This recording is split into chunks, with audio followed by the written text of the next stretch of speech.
This video lesson is called Hit the Brakes. We're going to begin looking at rational functions. It's a 2-day lesson, so we're going to begin with this mastery objective.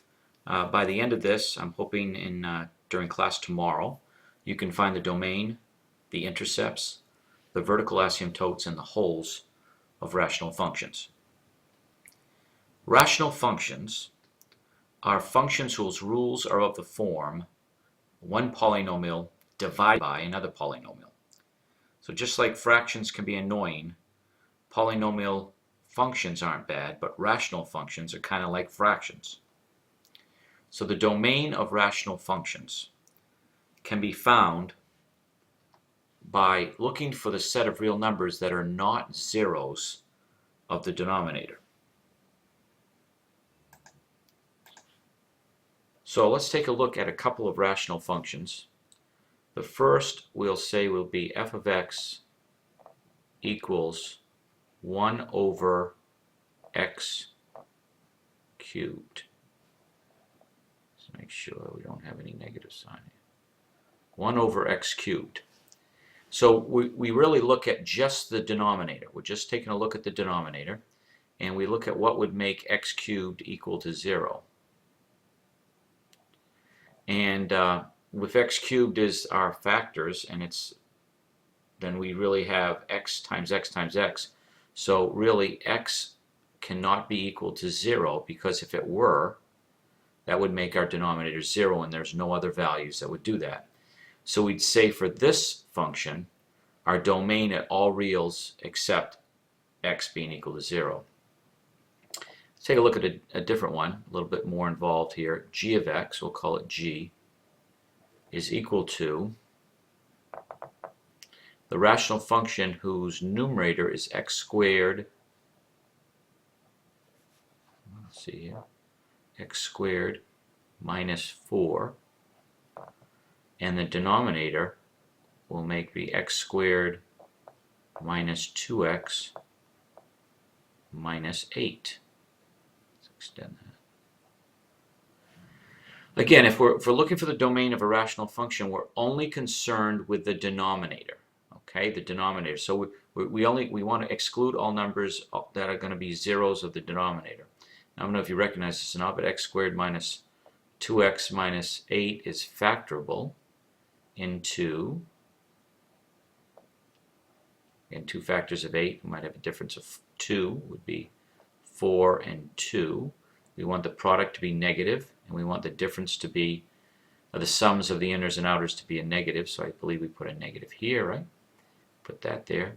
And now we're really asking ourselves, what would make this sentence true? Notice I took the 2 factors and set it equal to 0.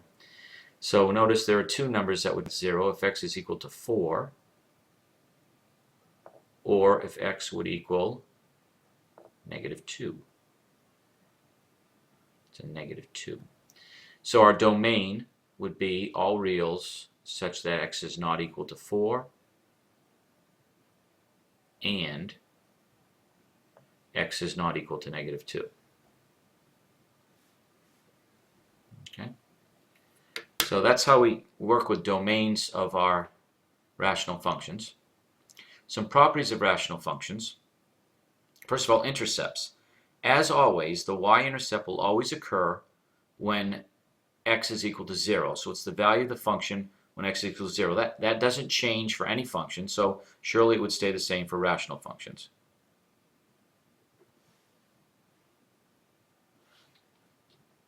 The x-intercepts of the graph would occur at the numbers that are zeros of the numerator but are not zeros of the denominator. Now this should make some sense, because we can't have numbers, there's no way we could have an x-intercept that would be a 0 of the denominator, because if it's a 0 of the denominator we just discussed, that would not be in our domain. So we're looking for numbers that will make our numerator 0 but not make our denominator 0. So let's take a look at an example. Here's a rational function. The first time we've seen this rational function. F of x equals x squared minus x minus 6 divided by x minus 2. Let's first of all find what many consider to be the easier of the 2 intercepts, the y-intercept. So we're going to let x be equal to 0 and find what f of 0 is. And again, notice if you let x be 0, this term 0, this term is 0, and the constant stays a constant, -6. And if x is 0, this term in the denominator is 0, and we're left with -2 downstairs. So f of 0 is -6 divided by -2, which would be equal to 3. So the y-intercept is 3.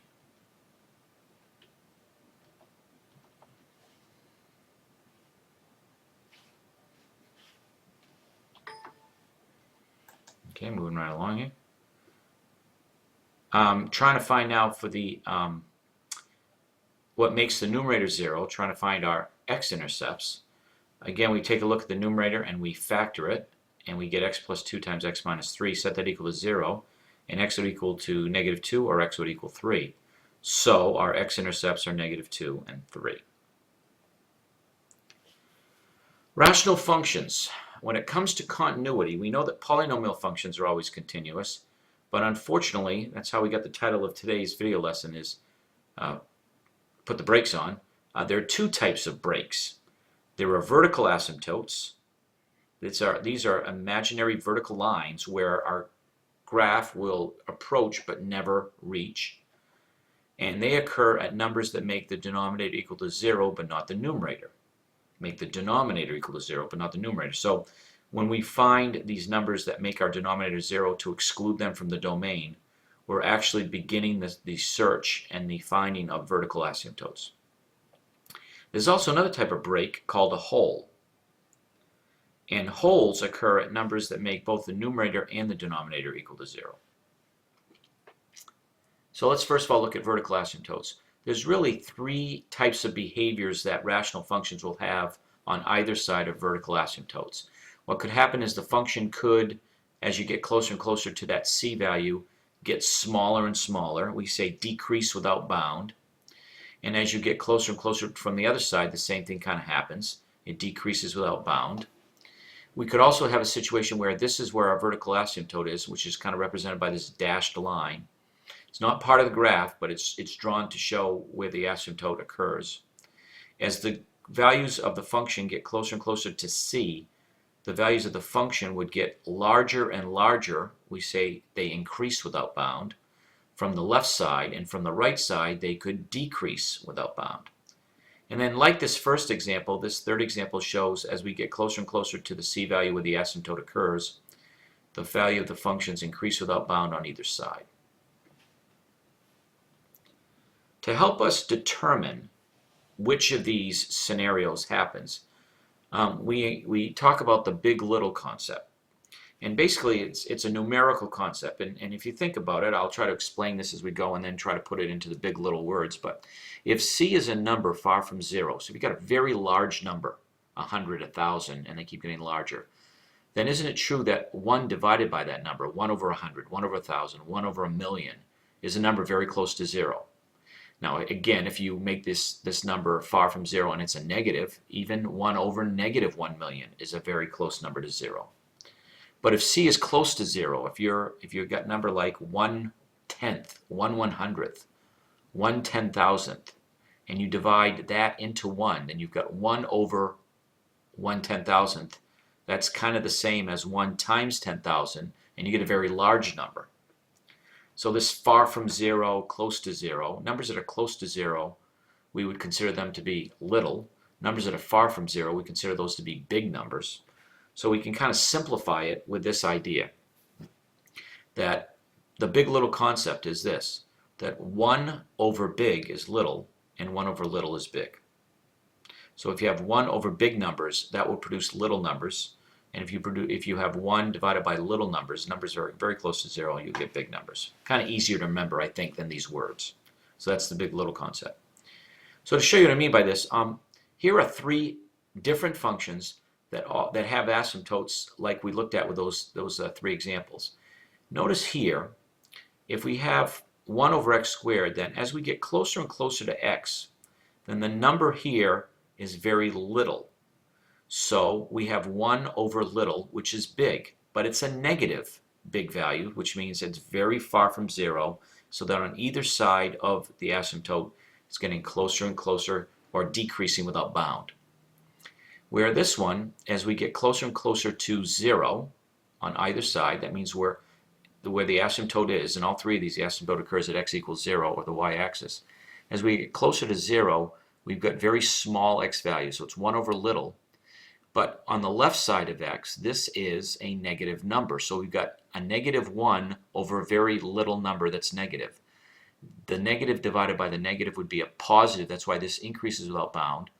Whereby on the right side, these numbers are positive, but they're little. As you get closer and closer to this y-axis, they're very little, and 1 over little is big in a negative sense. And then here on either side of 0, as you get closer and closer to 0, you've got 1 over little, which is big, and that's why on either side of the y-axis, this is increasing without bound.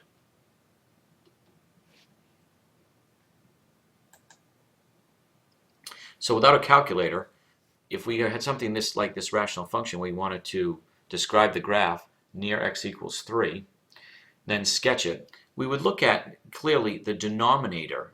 When the denominator is equal to 0, that results when x is 3. So x equals 3, because it makes our denominator 0 but not our numerator, would be a vertical asymptote. So we look on either side of 3. If we come to the left side of 3 and get numbers just below 3, then this denominator will be negative. The numerator will be positive, and if we think of it as close to 5, it's 5 times 1, so it's 1 over little, which is negative.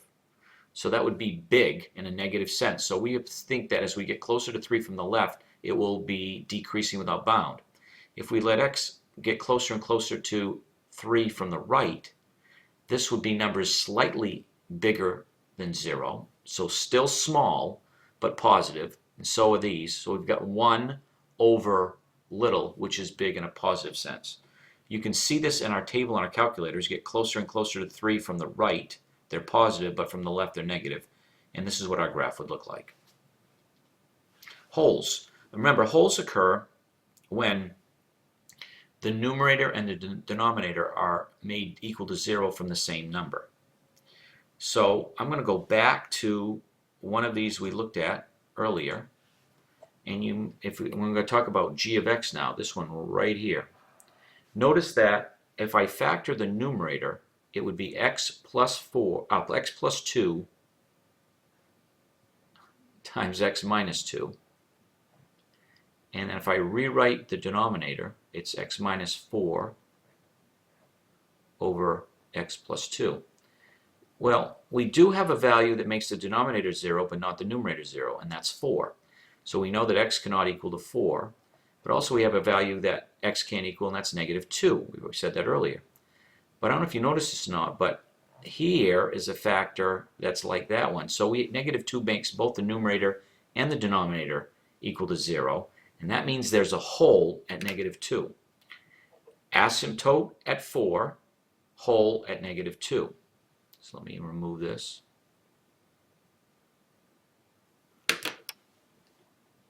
Here's a graph of that very function.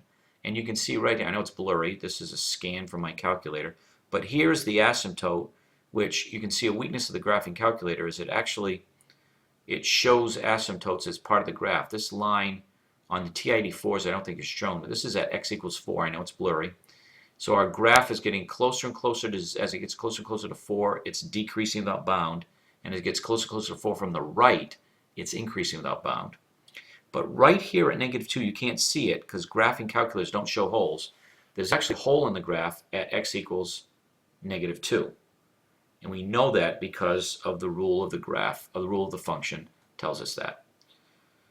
So again, in your graphing calculator, you see the word error in the table. Ignore this. This is another function. But for this function, when x is negative 2, it's an error. There's a hole. When x is 4, there's an error. That's the asymptote. It doesn't distinguish, so you have to figure that out yourself from the algebraic techniques. So we can't rely too much on the graphing calculator. We've got to use our algebraic techniques. Again, we'll get some more practice of these tomorrow in class, and we'll see you then.